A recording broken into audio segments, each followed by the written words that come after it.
예수님께서 부활하셨습니다. 아멘. 오늘 우리에게 주신 하나님 말씀 마태복음 28장입니다.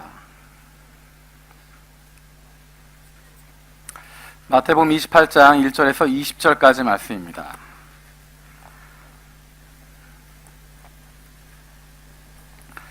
마태복음 28장 1절에서 20절까지 우리 한 절씩 같이 읽겠습니다. 한 절씩 돌아가면서 읽겠습니다.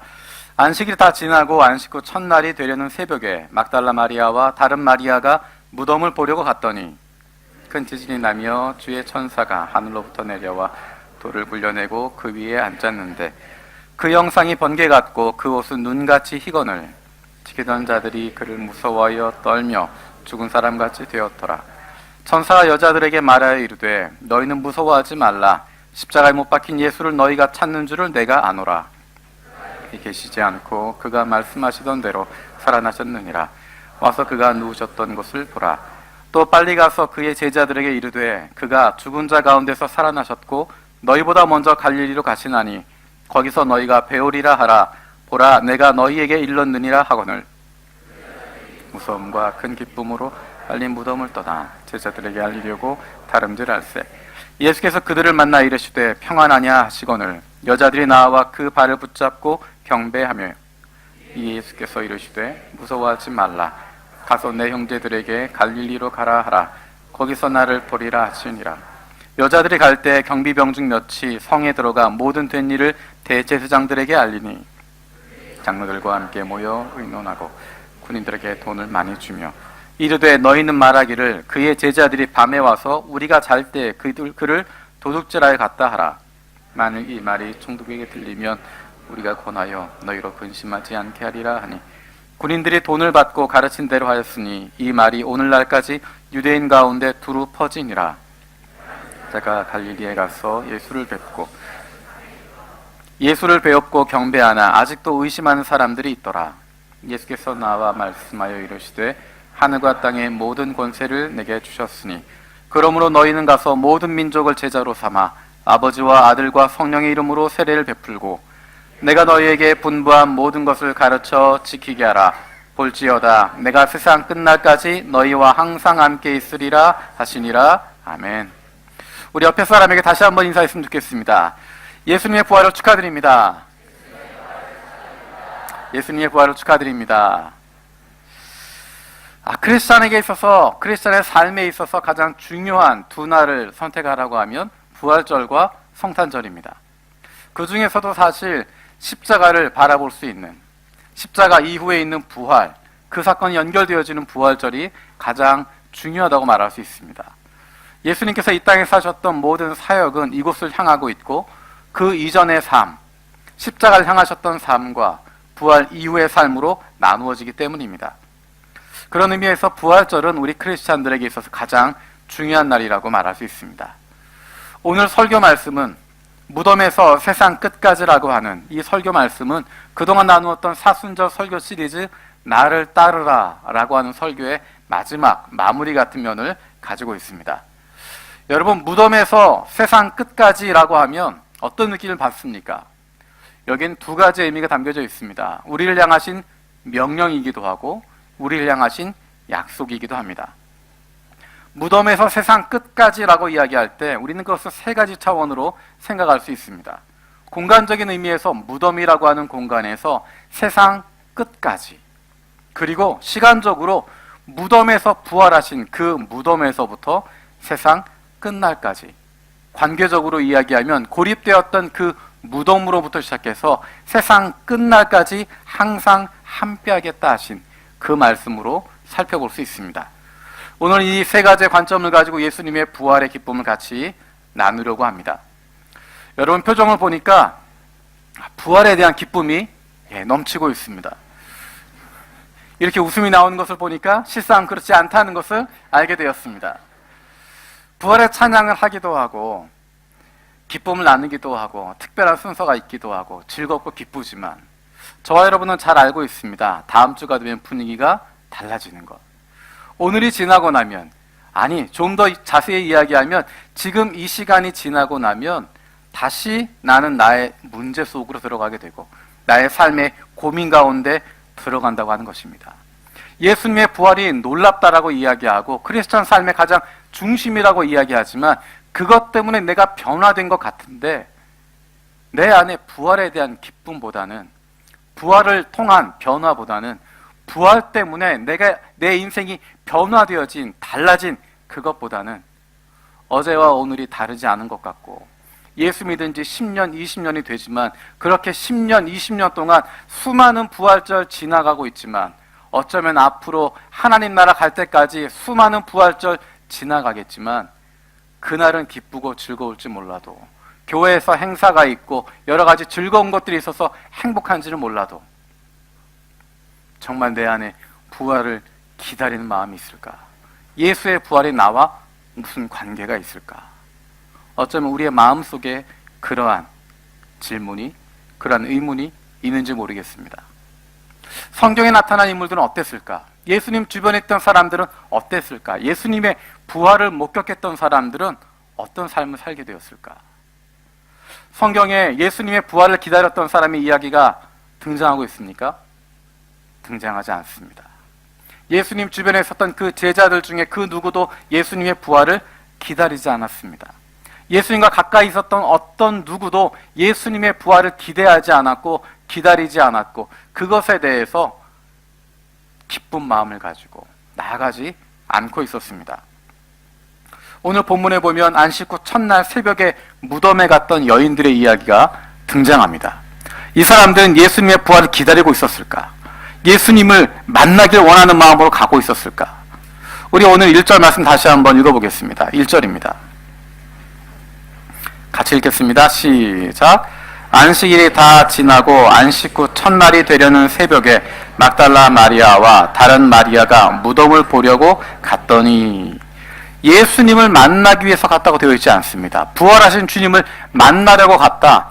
예수님 말씀하신 대로 사흘째 되는 날 다시 살아나신다고 하셨는데 그 말씀 기대해서 갔다고 되어 있지 않습니다. 그냥 무덤을 보러 갔다라고 되어 있습니다.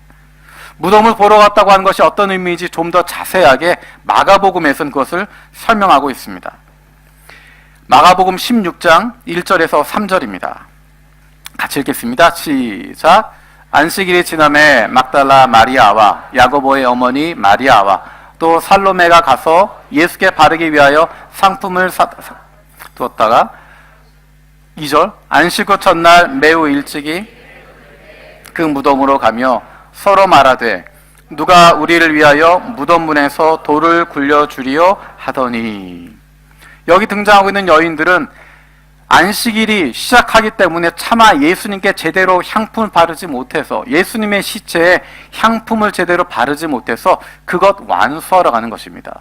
사랑하고 있었던 예수님, 그분을 만나기 위해서가 아니라 그 예수님의 시체에 향품을 바르기 위해서 미처 다 하지 못했던 장례를 치르기 위해서 그들은 가고 있었습니다. 이 여인들이 빈 무덤을 보게 되어질 때 그들이 가졌던 첫 번째 반응은 두려움이었고 놀라움이었습니다. 무덤이 빈 것을 보면 예수님이 부활하셨구나, 예수님의 말씀을 기억했을 것 같은데 그들은 전혀 그렇지 않습니다. 무덤이 비어있는 것, 돌이 옆으로 치워져 있는 것, 그것을 보면서 두려움 가운데 빠졌고 놀라움 가운데 빠졌고 무언가 더 큰 비극이 일어난 것 같은 마음 가운데 울고 있었던 것입니다. 이들이 천사를 만나게 되고 또 예수님을 만나게 되고 부활하신 주님을 만나면서 부활의 기쁜 소식을 제자들에게 전하게 됩니다. 부활의 소식을 듣게 된 예수님이 누워있던 그 무덤이 비어있다고 하는 이야기, 예수님이 부활하셨다는 이야기 들었던 제자들의 반응은 어땠을까? 마태복음엔 자세히 나타나 있지 않지만 다른 복음서엔 그 부분들이 자세하게 나타나 있습니다. 이 여인들이, 예수님의 무덤에 왔던 이 여인들이 제자들을 찾아갑니다. 우리가 무덤을 갔었는데 거기엔 아무도 없더라. 그리고 천사를 만났는데 예수님이 부활하셨다고 하더라. 그 기쁜 소식을 제자들에게 전하고 있습니다. 우리 누가복음 24장 말씀, 누가복음 24장 9절입니다. 누가복음 24장 9절 같이 읽겠습니다. 시작. 무덤에서 돌아가 이 모든 것을 11사도와 다른 모든 이에게 알리니 천사를 만나기도 했고 부활하신 예수님을 만나기도 했고, 그 무엇보다도 무덤에 돌이 옮겨져 있었고 그 무덤이 비어 있었다고 하는 것, 예수님이 부활하셨다고 그 기쁜 소식을 가지고 제자들에게 갔는데 그 사도들의 반응은 엉뚱한 반응이 나타나게 됩니다. 우리 11절 말씀, 누가복음 24장 11절 같이 읽겠습니다. 시작. 믿지 아니하나. 무덤이 비어있다고 이야기하고 부활하신 예수님 만났다고 이야기하고 천사들이 그렇게 말했다고 이야기했지만 사도들은 그것을 들으면서 허탄한 듯 들려 믿지 않았다라고 이야기합니다. 베드로는 어땠을까? 우리가 알고 있는 것처럼 베드로는 예수님을 위해서 목숨까지도 내어놓겠다고 했던 사람이었는데 베드로는 어땠을까? 우리 12절 말씀, 누가복음 24장 12절 같이 읽겠습니다. 시작.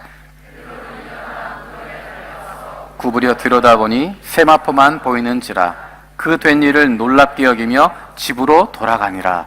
우리가 생각하기에 그 무덤이 비어 있으면, 세마포로 쌌던 그 가운데 시체가 없어져 있으면 그 놀라운 것을 보면서 그 일을 이상하게 여겨서 기쁨을 가지고 돌아갔을 것 같은데, 제자들에게 갔을 것 같은데, 오늘 본문에 보면 이상하게 여기면서 집으로 돌아갔다라고 이야기합니다.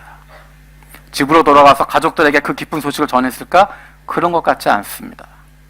이상한 마음은 가지고 있지만 그것이 베드로를 변화시키지 못하고 있습니다. 달라지지 않았습니다. 우리가 잘 알고 있는 것처럼 예수님을 직접 만난 또 다른 제자들이 있습니다. 엠마오로 가는 두 제자.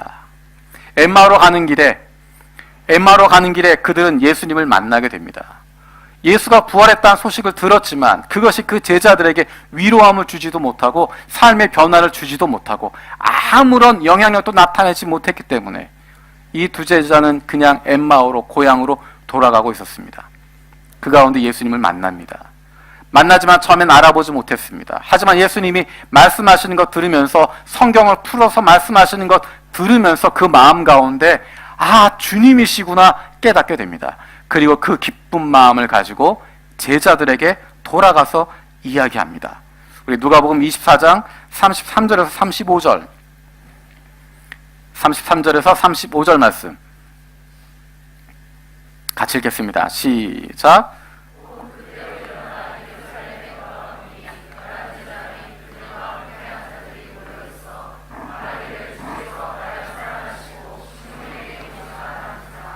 두 사람도 길에서 된 일과 예수께서 떡을 떼심으로 자기들에게 알려주신 것을 말하더니, 예루살렘에 돌아가서 11제자와 그와 함께한 모든 자들이 모여있는 것, 그 가운데서 이야기합니다. 시몬에게 보이셨다고 이야기해도, 베드로에게 보이셨다고 이야기해도, 그 여인들이 봤다고 이야기해도, 이제는 이 두 제자가 한 사람도 아니고 두 사람의 증인이 예수를 만났다고 이야기해도 제자들은 그것을 믿지 않습니다. 베드로가 이야기해서, 또는 이 두 증인이 이야기해서 제자들이 믿었을까? 그렇지 않습니다. 여자들이 이야기했어도, 비어있는 무덤을 봤어도, 베드로가 그렇게 이야기했어도, 부활하신 예수님을 만났던 사람들, 그 증인들의 이야기를 들었어도 여전히 그들은 의심하고 있었고 여전히 믿지 않고 있었습니다. 마가복음에서는 이 사건에 대해서 그 제자들이 보였던 반응을 더 정확하게 표현하고 있습니다. 마가복음 16장 12절 13절입니다. 마가복음 16장 12절 13절 말씀 같이 읽겠습니다. 시작. 그 후에 걸어서 시골로 갈 때 예수께서 다른 모양으로 그들에게 나타나시니 두 사람이 가서 남은 제자들에게 알리었으되 역시 믿지 아니하니라. 엠마오로 가던 그 두 제자가 예수님을 만나서 기쁨을 가지고 가서 이야기했는데 역시 믿지 않았다라고 이야기합니다. 그래서 그 다음 절에 나오는 14절에서 예수님께서 말씀하십니다. 마가복음 16장 14절입니다. 같이 읽겠습니다. 시작. 그 후 11제자가 음식 먹을 때 예수께서 그들에게 나타나사 그들의 믿음 없는 것과 마음이 완악한 것을 꾸짖으시니 이는 자기가 살아난 것을 본 자들의 말을 믿지 아니함일러라. 제자들이었지만 예수님이 부활하셨다는 이야기 들었지만, 그 빈 무덤 보게 되었지만 그들이 믿지 않았다라고 이야기합니다. 그들의 삶이 변화되지 않았다는 것입니다. 우리는 예수님의 부활의 증거를 이야기하면서 빈 무덤을 많이 이야기하게 됩니다. 예수를 묻었던 그 무덤이 비어 있었다. 예수를 묻었던 무덤이 비어 있다는 것이 부활의 증거처럼 생각하게 됩니다. 그래서 지금도 그렇지만 그 당시에도 예수의 무덤이 비어 있었던 것에 대한 여러 가지 이유들을 이야기하고 있습니다. 예수의 무덤이 비어 있었던 것, 그것을 부정할 수 없기 때문에 그것에 대한 여러 가지 설명을 하게 되는데, 그 중에 한 가지가 오늘 읽었던 마태복음 본문에 등장하고 있는 것입니다. 마태복음 28장 11절에서 15절 말씀. 마태복음 28장 11절에서 15절 말씀 같이 보도록 하겠습니다. 읽겠습니다. 시작.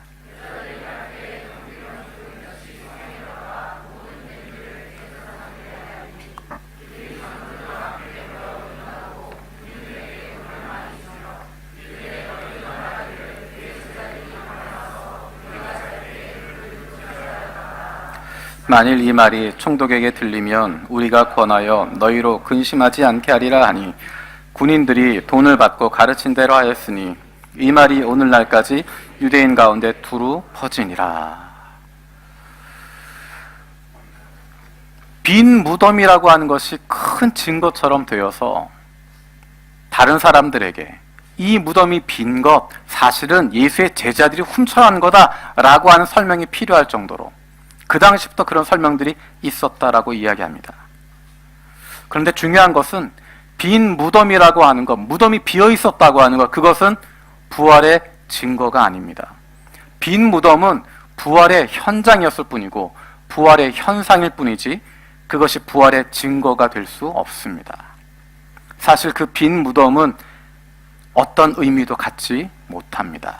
그것이 다른 사람을 변화시키지 못하기 때문입니다. 빈 무덤에 갔다고 하는 것, 무덤이 비어있는 것을 본다고 하는 것이 사람을 변화시키지 못하기 때문입니다. 요한복음 20장에 보면 막달라 마리아가 무덤이 빈 것을 보고 시몬 베드로와 요한에게 이야기하고 그들이 와서 확인하는 장면이 등장합니다. 요한복음 20장 1절에서 3절 말씀 같이 보겠습니다. 요한복음 20장 1절에서 3절입니다. 같이 읽겠습니다. 시작. 안식 후 첫날 일찍이 돌이 옮겨진 것을 보고 시몬 베드로와 예수께서 사랑하시던 그 다른 제자에게 달려가서 말하되, 사람들이 주님을 무덤에서 가져다가 어디 두었는지 우리가 알지 못하겠다 하니, 베드로와 그 다른 제자가 나가서 무덤으로 갈새 무덤에 가서 무덤이 비어있는 것을 발견합니다. 그러고 나면 어떤 일이 일어나게 될까? 무덤에 가서 그것이 비어있는 것을 보고 난 이후에 그들의 반응이 어땠을까? 20장 10절 말씀 같이 읽겠습니다. 20장 10절입니다. 요한복음 20장 10절 같이 읽겠습니다. 시작.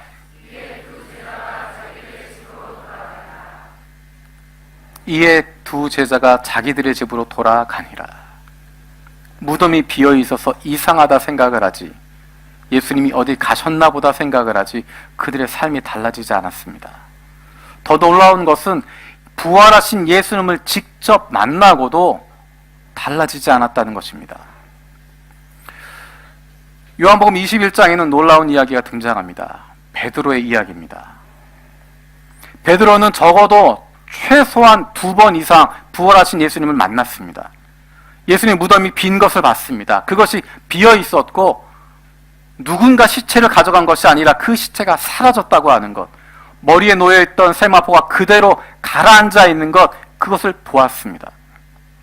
그리고 제자들이 모여있는 가운데 도마가 빠져있는 상태에서 10제자가 모여있을 때 예수님 나타나셔서 너에게 평강이 있으라 말씀하신 것, 그 자리에 베드로가 있었습니다.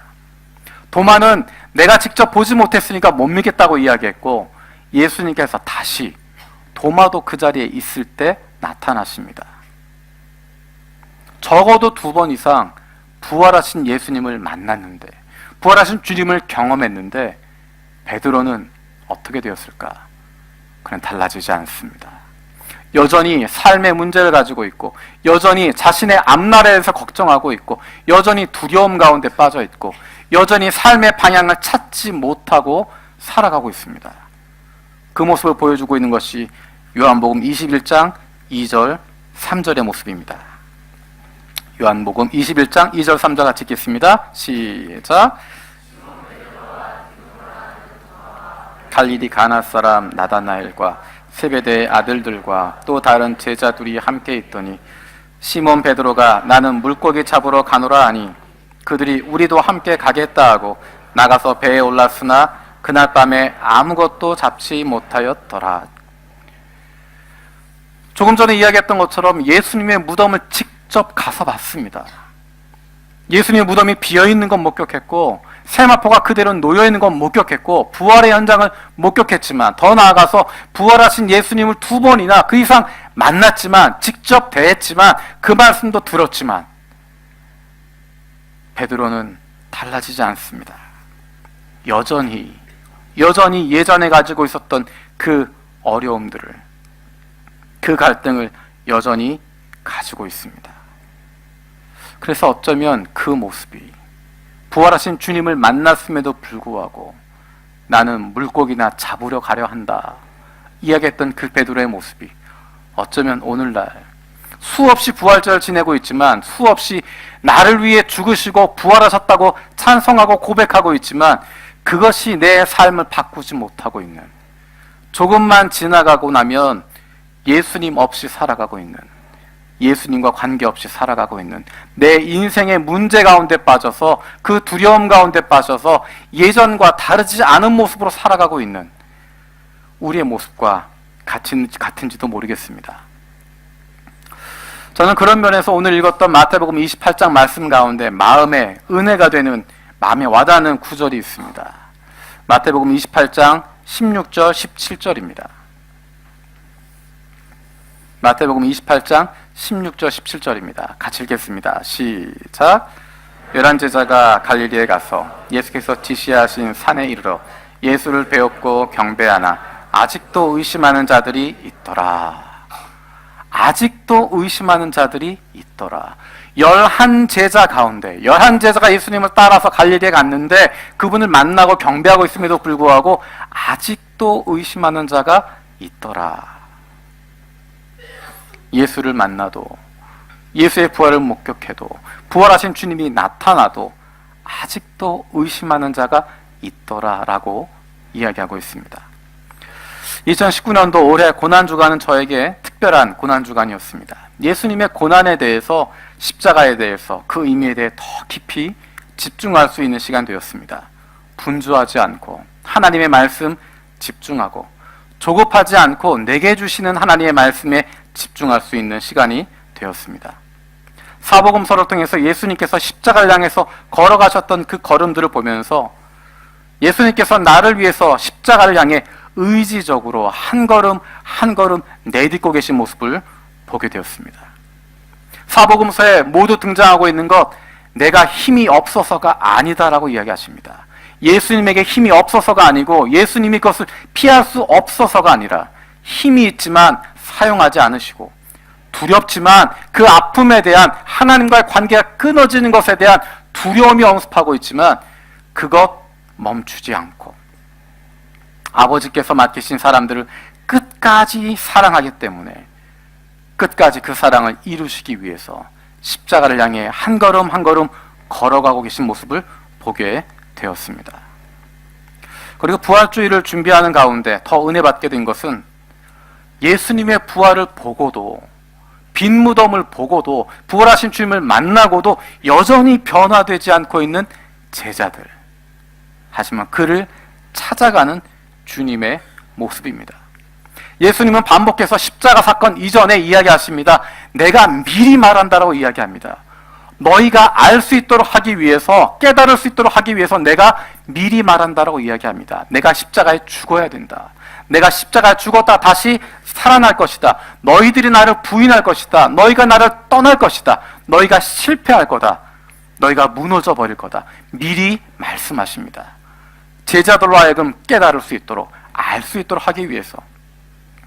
십자가의 사건이 있어야 할 것, 제자들의 배신과 연약함 미리 알려주셨지만 제자들은 여전히 두려움 가운데 빠져 있었고 부활하신 예수님을 만났음에도 불구하고 여전히 그것 믿지 못하고 있었고 그들의 삶에 어떠한 영향도 주지 못하고 있었습니다. 어쩌면 그 모습이 오늘날 우리의 모습과 비슷한지 모르겠습니다. 고난주간 지나면서 그렇게 기도하는데 십자가 바라보면서 그렇게 눈물이 나서 기도하고 간절히 기도하고 회개하지만 정작 부활의 기쁨은 없고 잠시 즐거운 것, 잠시 기분 좋은 것 그런 건 있어도 부활의 주님을 믿을 수 없는, 더 정확하게 이야기하면 예수님 부활하신 건 믿지만 내가 들었고 믿고 그것이 역사적인 사실이라는 건 내가 믿고 확신하지만 그분이 나와 아무런 관계가 없다고 생각하는 것입니다. 그분이 살아나셨다고, 무덤이 비어 있었다고, 2000년 전에 그분이 살아나셔서 다시 부활하셨다고 해서 그것이 내 삶의 문제와 무슨 관계가 있냐고. 여전히 부활하신 주님 내가 믿고 있지만 내가 당하고 있는 어려움, 내가 풀어야 할 인생의 문제, 그것과 무슨 상관이 있냐고. 여전히 나는 힘들고 여전히 나는 어렵고 여전히 내 살림은 어려운 가운데 있고 내 환경은 바뀌지 않고 있는데 2000년 전에 살아나신 그 예수님이 2000년 전에 비어있던 그 무덤이 도대체 나와 무슨 관계가 있냐고. 뭐가 달라지냐고. 예수님 부활하신 것이 내 인생의 문제를 해결하는데 어떤 관계가 있냐고. 나를 어떻게 바꿀 수 있냐고. 어떻게 달라지겠냐고. 그렇게 투덜거리고 있었던, 두려워하고 있었던 제자들의 모습, 어쩌면 그 모습이 바로 우리들의 모습인지 모르겠습니다. 하지만 주님께서는 그 제자들을 찾아가시고 그들을 만나주십니다. 그들이 믿을 수 있도록 설명해 주시고 그 부활이 어떤 의미인지에 대해서 제자들에게 조목조목 설명해 주시고 더 나아가서 다른 사람들에게 증거할 수 있도록, 다른 사람들 앞에 증인이 될 수 있도록 하나님의 말씀을 들어서 조목조목 제자들에게 차분하게 그렇게 가르쳐 주시고 설명해 주십니다. 그러고 났는데도 베드로, 나는 물고기나 잡으러 가련다 떠나버렸는데 그 제자 다시 찾아가셔서 다시 힘을 내도록 세워주시고 격려해 주시고 다시 그를 일으켜 주고 계십니다. 그렇게 다시 찾아오시는 예수님 때문에 변화가 일어났습니다. 사역의 성공을 위해서 하신 것이 아닙니다. 사명의 완수를 하기 위해서 그렇게 하신 것 아닙니다. 사랑하시기 때문에, 그 사랑은 끝까지 지키시는 것이고 그 사랑은 끝까지 베풀고자 하셨기 때문입니다. 그래서 그것을 다 쏟아주시는 것입니다. 그 사랑 때문에 십자가에서 피와 물까지 다 쏟으신 것처럼 이제는 그 사랑 때문에 예수님께서는 자신의 사랑하는 사람들을 세상 끝까지 찾아가셔서 그 사랑 다 쏟아주시는 것입니다. 무덤에서 일어나셔서 세상 끝까지 사랑 가지고 찾아가시는 것입니다. 그로 말미암아서 무덤에서 세상 끝까지 변화가 일어나게 되는 것입니다. 부활의 증거는 빈 무덤도 아니고 부활의 증거는 예수님의 시체가 사라진 것이 아니고 부활의 증거는 바로 그분을 따르고 있는 사람들의 변화입니다. 공간적으로 무덤에서 세상까지는 팔레스타인이라고 하는 그 작은 땅에서부터 그 조그만 공간에서 시작되어진 그 복음이 세상 끝까지 이르게 되어집니다. 무덤이라고 하는 갇혀진 공간, 닫혀진 공간, 제한된 공간, 가려진 공간, 그것이 아니라 세상 끝이라고 하는 세상 속으로 열려진 곳으로 모두를 향하여서 그 사건이 다가가게 되고 있습니다. 예수님의 무덤으로부터 시작해서 십자가에 죽으신 그 주님, 섬기시는 주님, 거기에서 시작해서 거기에서부터 세상 끝까지 예루살렘과 온 유대와 사마리아와 땅끝까지 이르러 세상 끝까지 이르게 되어지는 것입니다. 시간적으로도 무덤에서 세상 끝날까지입니다. 예수님의 십자가의 사건이 일어났던 역사적인 특정한 시점에 머물고 있는 것이 아니라 2000년 전 그때 한 번 일어났던 사건으로 끝나는 것이 아니라 과거에 일어나서 역사적인 사실로만 머물고 있는 그런 것이 아니라 여전히 우리가 그 영향력 아래에 있고 아직도 영향을 받고 있을 뿐만 아니라 우리의 미래에도 변화를 주게 되어지는, 그리고 그 십자가의 영향은, 그 예수 그리스도의 사랑의 영향은 영원토록 우리 가운데 있게 되어질 것입니다. 관계적으로 무덤에서 세상 끝날까지 항상 함께 계시겠다라고 이야기합니다. 무덤이라고 하는 단절되었던 관계에서, 끊어져 있던 관계에서, 버려져 있던 관계에서 이제는 그 주님께서 적극적으로 찾아오셔서 세상 끝날까지 함께 하겠다고 말씀하십니다. 세상 끝까지 사역하라고, 세상 끝까지 기억하라고 하지 않으시고 세상 끝날까지 너희와 항상 함께 하겠다고 말씀하십니다. 여전히 죄인된 우리들을, 여전히 부인하고 거절하고 배반하고 있는 제자들을 찾아오셨던 예수님께서 여전히 죄인된 우리들을, 여전히 부활하신 주님 믿음에도 불구하고 여전히 그분 배신하고 거절하고 배반하고 살아가는 우리들에게도 찾아오시겠다고 뿐만 아니라 세상 끝날까지 함께 하시겠다고 말씀하십니다. 우리에게 달려오신 주님이십니다. 우리와 세상 끝날까지 함께 하겠다고 약속하십니다. 예전에 좋았지라고 이야기하는 기억의 관계가 아니라 동행의 관계가 되는 것입니다. 과거 완료로 끝나버린 사건이 아니라 동행하고 계시는, 앞으로도 계속 지속되게 되어질 현재 진행형이 되어지는 것입니다. 무덤에서 일어나서 세상 끝까지 가시는 주님, 무덤에서 출발해서 세상 끝날까지 함께 하시는 주님, 무덤에서부터 세상 끝날까지 항상 함께 하겠다고 약속하시는 그 주님, 우리를 다시 찾아오시는 그 주님 때문에, 그분 때문에 우리가 살아나는 것이고, 그분 때문에 우리가 변화되는 것이고, 그분 때문에 우리가 새로운 삶을 살게 되는 것입니다. 그리스도인들이 살아갈 수 있는 힘은 어디에서 나오는가? 그것은 부활에 있습니다. 예수님의 부활, 그 부활은 역사적인 사건으로 끝나는 것이 아니라 무덤에서 시작해서 세상 끝날까지, 내가 지금 살고 있는 이 시간까지, 내가 내 인생 마치는 그 순간까지, 예수님의 그 부활은 무덤에서부터 시작해서 팔레스타인의 그 자그마한 동굴에서 시작해서 지금 내가 살고 있는 이 세상 끝까지, 나를 어디로 보내시든지 내가 가 있는 그 세상 끝까지 함께 하겠다고 말씀하십니다. 그 예수 그리스도의 부활이 있기 때문에 부활의 소망을 가지고 우리가 살아갈 수 있습니다. 예수님은 우리에게 세상 끝날까지 항상 함께 하겠다고 약속하십니다. 그 약속을 믿고 살아가기 때문에 우리 안엔 예수님으로 말미암은 기쁨과 즐거움이 넘칠 수밖에 없습니다.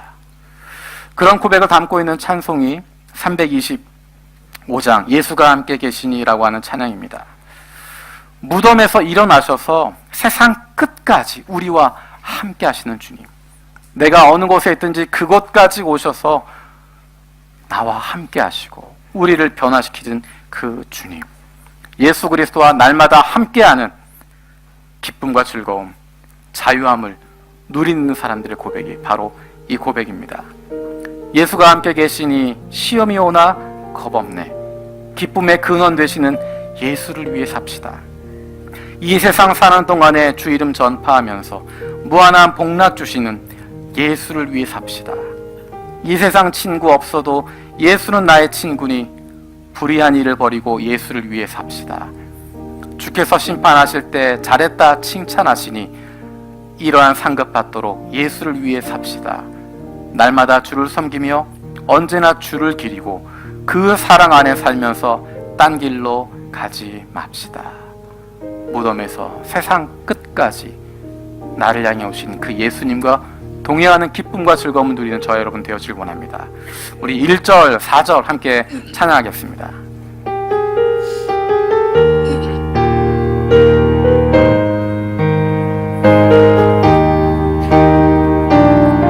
예수와 함께 계시니 예수와 함께 계시니 시험이 오나 겁없네 시험이 오나 겁없네 기쁨의 근원 되시는 기쁨의 근원 되시는 예수를 위해 삽시다. 예수를 위해 삽시다. 날마다 주를 섬기며 날마다 주를 섬기며 언제나 주를 기리고 언제나 주를 기리고 그 사랑 안에 살면서 그 사랑 안에 살면서 딴 길로 가지 맙시다. 딴 길로 가지 맙시다. 주께서 심판하실 때 주께서 심판하실 때 잘했다 칭찬하리니 잘했다 칭찬하리니 이러한 상급 받도록 이러한 상급 받도록 예수를 위해 삽시다. 예수를 위해 삽시다. 날마다 주를 섬기며 날마다 주를 섬기며 언제나 주를 기리고 언제나 주를 기리고 그 사랑 안에 그 살면서 사랑 안에 살면서 딴 길로 가지 맙시다. 맙시다. 기도하겠습니다. 살아계신 아버지 하나님 감사드립니다. 예수님께서 부활하셔서 부활의 첫 열매가 되시고 우리에게도 부활의 소망을 갖게 하신 것 감사드립니다. 우리는 부활하신 주님 믿지만 그 빈 무덤 역사적인 사실인 것 알고 있지만 어쩌면 그것이 과거의 사건이 되어서 종교적인 고백이 되어서 내 지금의 삶에는 아무런 영향도 발휘하지 못하고 내 삶의 문제, 내 인생의 문제 그것 풀어가는데 아무런 관계도 없는 것처럼 살아가고 있는데 예수님께서 그 사랑하시는 제자들 끝까지 찾아가셨던 것처럼 그리고 그들의 삶을 변화시키시고 예수 그리스도로 말미암은 세상이 감당하지 못한 사람들로 만들어 주셨던 것처럼 아직도 의심하고 두려워하고 근심하고 있는 우리들에게도 찾아오셔서 세상이 감당치 못할 사람들로 하나님의 자녀의 기쁨과 즐거움을 누리며 살아갈 수 있도록 우리 한 사람 한 사람 만나주시고 우리 한 영혼 한 영혼 변화시켜 주실 줄로 믿고 감사드립니다. 날마다 부활하신 예수 그리스도로 말미암은 무덤에서 세상 끝까지 오셔서 나를 사랑한다 말씀하시는